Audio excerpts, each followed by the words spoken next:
வண்டி வந்து பார்த்தீங்கன்னா எமகாவில் வந்து பார்த்தீங்கன்னா எஃப்இசட்-எஸ், எஃப்இசட்-எஸ், எஃப்இசட் எல்லா மாடல்லையுமே இந்த சைலன்சரில் வந்து பார்த்தீங்கன்னா நிறைய பிரச்சனைகள் வந்துட்டுருக்கு. இந்த பிரச்சனை எப்படி சால்வ் பண்ணுறது அப்படின்னு கேட்டிங்கன்னா, சைலன்சர் பெண்டுங்க. இந்த பெண்டு வந்து பார்த்தீங்கன்னா ரெடிமேடாகவே வந்து பார்த்தீங்கன்னா இருக்குது. கம்பெனிஸ் எல்லாம் இது கிடைக்காது. இது நம்மக்கிட்ட வந்து ஒரு ரெஃபரல் கஸ்டமர் நம்மக்கிட்ட வந்தார். இதுக்கு ஒரு சொல்யூஷன் கொடுங்க, 2-3 வாட்டி வெல்டிங் பண்ணிட்டேன், அப்போ கூட சரியாகலன்னு சொல்லிட்டாரு. இந்த பெண்டை தான் வந்து பார்த்தீங்கன்னா இப்போ நம்ம மாற்ற போகிறோம்.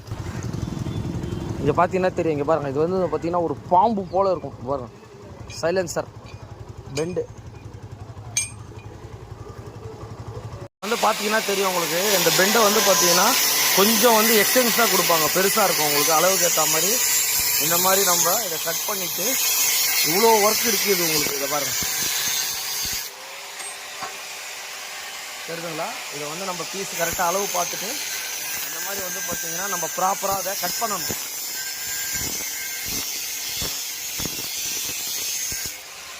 கட் பண்ணி எடுத்தாச்சு. இதுதான் வந்து பார்த்தீங்கன்னா இதை பாருங்கள், இது வந்து வண்டியில் இருந்தது. இங்கே பாருங்கள், ஆல்ரெடி வெல்டிங் பண்ணி எல்லாமே போயிடுச்சு.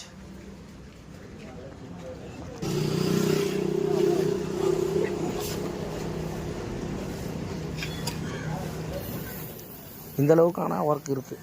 இப்போ வந்து பார்த்தீங்கன்னா நம்ம என்ன பண்ணியிருக்கோன்னா, அந்த பக்கம் வெல்டிங் பண்ணி முடிச்சிட்டோம். இப்போ பாருங்கள், இந்த பக்கம் வெல்டிங் பண்ணுறோம். இவ்வளோ ஒர்க் இருக்குங்க வண்டிக்கு. வந்து பார்த்தீங்கன்னா இந்த சைலன்சர் பெண்டே வந்து பார்த்தீங்கன்னா இப்போ நம்ம ஃபிக்ஸ் பண்ணி முடிச்சிட்டோம். இந்த மாதிரி எஃப்ஜி வச்சுருக்கவங்களுக்கு இந்த சைலன்சரில் ஏதாவது ப்ராப்ளம் இருந்தாலும் இந்த வீடியோவை சேவ் பண்ணிக்கோங்க, ஷேர் பண்ணுங்கள்.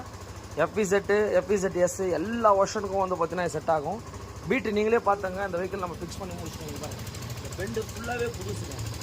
பார்த்தீங்கன்னா தெரியும். பார்த்தீங்கன்னா பண்ணிவிட்டு ப்ராப்பராக நம்ம வெல்டிங் பண்ணிட்டோம்.